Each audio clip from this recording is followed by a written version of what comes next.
Okey, sekarang saya nak explain tentang eksperimen 4.3. So, kita dah masuk kepada learning standard yang ketiga. Okay, experiment to determine the specific latent heat of ice, of fusion of ice, dan satu lagi adalah specific latent heat of vaporization. Okay, memang this experiment you all akan buat masa kita jumpa nanti, tapi ada beberapa perkara point yang saya nak terangkan dekat sini ya. Okay, macam biasa kalau eksperimen tolong buat dalam buku PKS. Okay, so sekarang ni kalau kita tengok, okay, dia punya prosedur dia. Okay, dia punya set ni tak ada masalah. Okay, kemudian kalau kita tengok kat sini, kita gunakan power supply. Okay, power supply. Okay, kemudian kalau kita tengok dekat sini, switch on the immersion heater for the experiment set only untuk this one ya. This one adalah untuk control set. Okay, when water is dripping out, so place the beaker and electronic balance respectively below the filter funnel. Yang ni lah. Okay, start the stopwatch. Okay, saya nak ambil perkataan yang ni. Kita switch on the immersion heater dan juga kita start dia punya stopwatch. Okay, immersion heater ni kita gunakan power supply. Okay, power supply. Okay, so sekarang kita tengok kat sini ya. After 10 minutes, record the reading of the mass of water control in the beaker of experiment set and control set. Yang ni tak payahlah ya.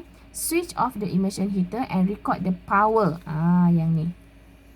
The power of heater. Mana nak dapat power of heater? Okay, power of heater tu saya dah ajar pada awak. Sorry, tingkatan 5 ya untuk power. Okay, tak apa. Nanti saya akan terangkan. Okay, masa sekarang ni kita akan gunakan power dan juga time. Okay, sebab tu kalau you tengok dekat sini, kita akan gunakan power dan juga time. Okay, kenapa kita gunakan power dan juga time? Okay, sebab ini. Okay, sebab kita akan gunakan this formula. Dan calculation pun nanti untuk latihan awak akan gunakan this formula. Okay, mana pula datangnya? Okay, untuk formula yang awak dah tahu tadi, untuk specific latent heat, vaporization or fusion sama aja formula. L equals to Q per M. Okay, awak tahu M ni adalah mass, Q ni adalah heat, energy.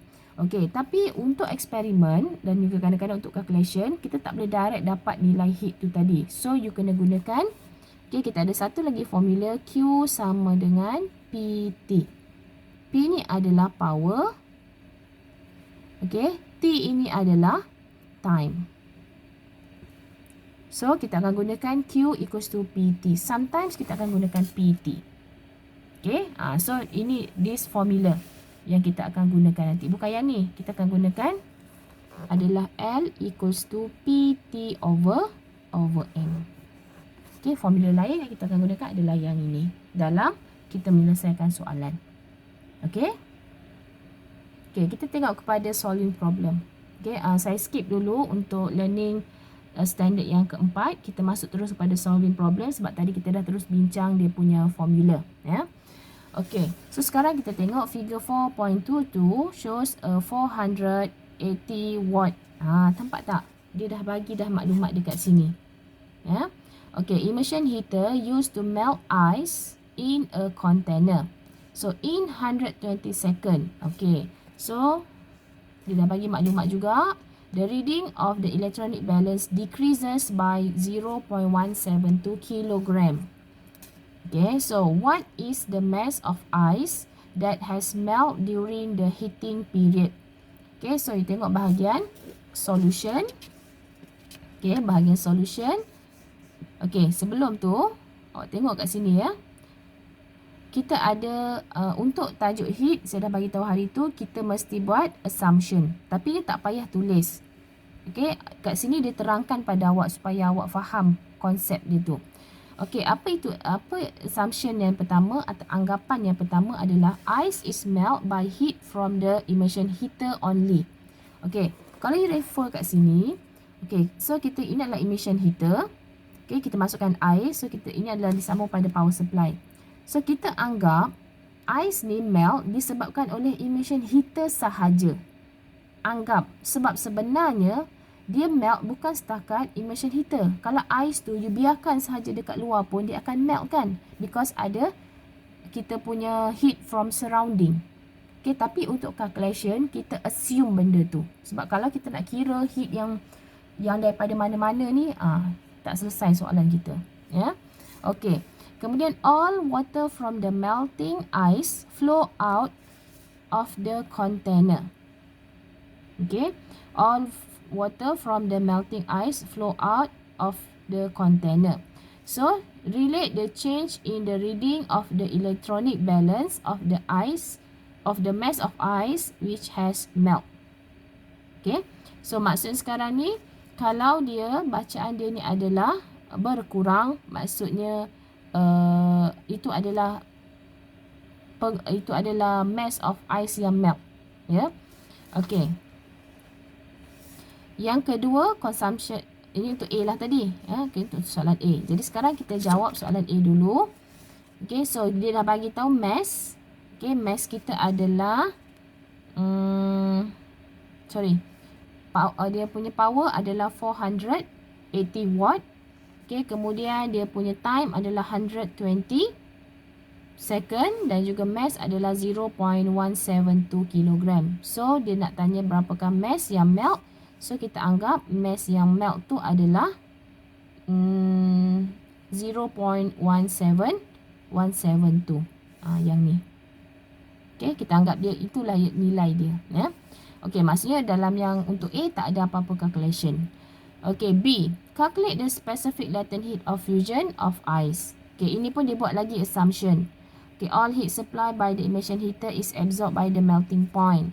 No transfer of heat from the surrounding into the apparatus.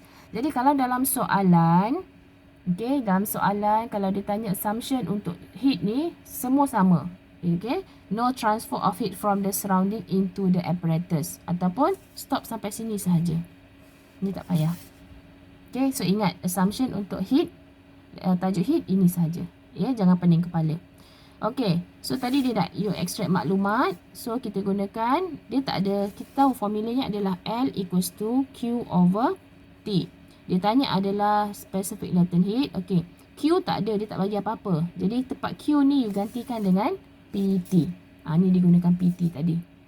Okay, saya tak bimbang sangat pelajar isu pengiraan sebab you all memang boleh kira. Isu pelajar adalah you tak boleh nak extract maklumat. You tak tahu 480 ni apa dia. Kalau sebut watt tu apa dia. So bila you tak boleh extract maklumat yang jadi yang macam ni, so how you nak substitute dalam formula? Itu isu dia. Jadi sekarang ni you kena mula belajar. Okay, kalau 480 tu apa dia? Okay, kalau dia tulis itu dia kata in 120 second. Second tu apa? So, you kena explore sendiri benda tu. Macam mana nak buat? Cari banyak-banyak soalan. Okay, awak cari soalan, cuba buat. Lepas ni, you nampak saja, oh, second means time. Watt maksudnya power. So, benda tu kena practice. Ya? Okay. Now, kita tengok pada example tu. What is the amount of heat supply by water heater to change 0.75 kg of water at 30 degrees Celsius to steam at 100 degrees Celsius. State the assumption you make in your calculation. Okay, so you kena faham kat sini. Dia kata water, okay, water heater. Okay, water heater. So, you kena lukis dia punya diagram. Okay, this one adalah 0.75 kg water at 30 degrees Celsius. So, kalau kita tengok, okay, dia kata change from 30 degrees Celsius to steam 100 degrees Celsius.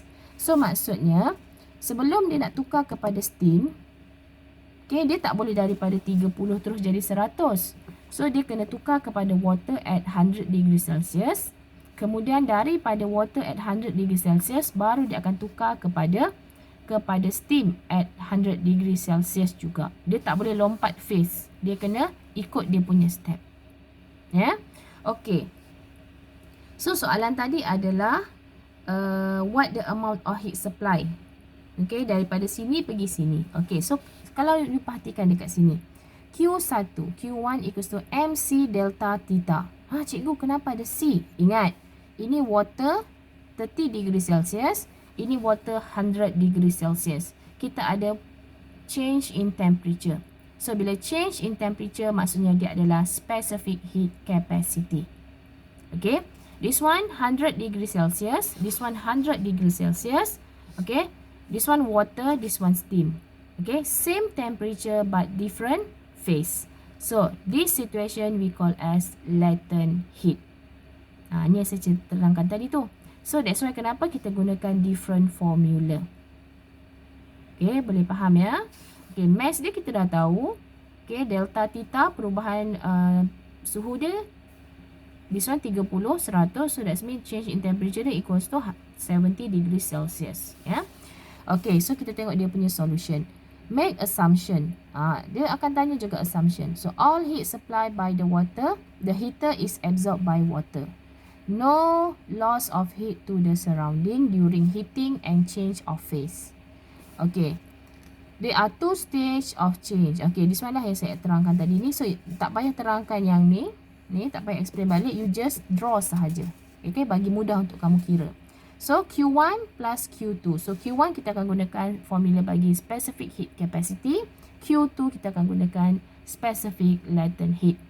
Latent heat of what? This one adalah of vaporization. Because from liquid to gas. Okay. Macam yang saya kata tadi, untuk substitution, you all tak ada masalah. Ya, masalah awak adalah untuk extract maklumat. Ya, so tolong study balik these two examples. And good luck for you untuk buat latihan dia nanti. Okay, seterusnya kita akan masuk kepada application.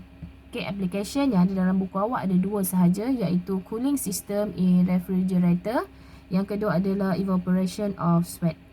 Okay, so kita tengok dekat sini ya. Okay, point number 1. Okay, compressor, compress cooling agent. Okay, cooling agent dalam bentuk gas to increase pressure and its temperature. Okay, this one compressor. Sebab tu kalau you dengar dekat peti ais awak tu, dia akan bunyi. Dia akan bunyi, and then dia akan senyap. And dia akan bunyi lagi, So, bila dia berbunyi tu, maksudnya compressor sedang bekerja. Ya. Okay, apabila dia lalu at this phase, you tengok, ini adalah condenser. Okay, apa fungsi condenser? In the condenser, cooling agent gas release latent heat. Okay, release latent heat. So, dia akan release to the surrounding. Sebab tu kalau you tengok bahagian peti ais awak, kalau bahagian belakang lah especially, you akan rasa panas. You rasa kat tepi badan dia pun you akan rasa panas. Sebab apa? Dia dah release latent heat dekat situ. Okay. So, kat sini adalah compression valve. Apa? Compression pula. Expansion valve. Okay. Apa fungsi expansion valve? So, cooling agent, dia akan change. Ini adalah condenser kan? You ingat kan? So, dia akan dari tadi daripada gas, dia akan pergi kepada liquid. Okay. Sebab condensation berlaku di sini. Okay. Flow through expansion valve. Okay, cooling agent dalam bentuk liquid flow through the expansion valve. Okay, so dia akan masuk kat sini adalah pada bahagian freeze awak tu. Yang atas tu, freezer tu. Okay, dekat sini pula heat is absorbed. Okay, heat is absorbed. Heat daripada mana? Daripada peti ais awak. Okay, peti ais awak tu kan dia bukanlah, memanglah you rasa sejuk, tapi bila you katalah bila you buka dia lama, so maksudnya dia punya temperature dalam tu dia akan down. So dia akan ada heat dalam tu. So dia akan absorb masuk dalam saluran ni. Okay, number 4. In the evaporator, cooling agent, liquid, evaporate and absorb latent heat from inside the refrigerator. So dia akan heat absorb kat dalam ni. Okay, so dia akan keluar. Okay. Cooling agent, dia akan change to gas. Flow out from evaporator to the compressor. So, tadi dia masuk ni, awak ingat ya, masuk ni dalam bentuk liquid. So, bila dia dah terima heat dalam ni, okay, dia akan change to gas. Kat sini kebaikan dia. Kenapa? So, kat sini tadi, liquid dia adalah contohnya,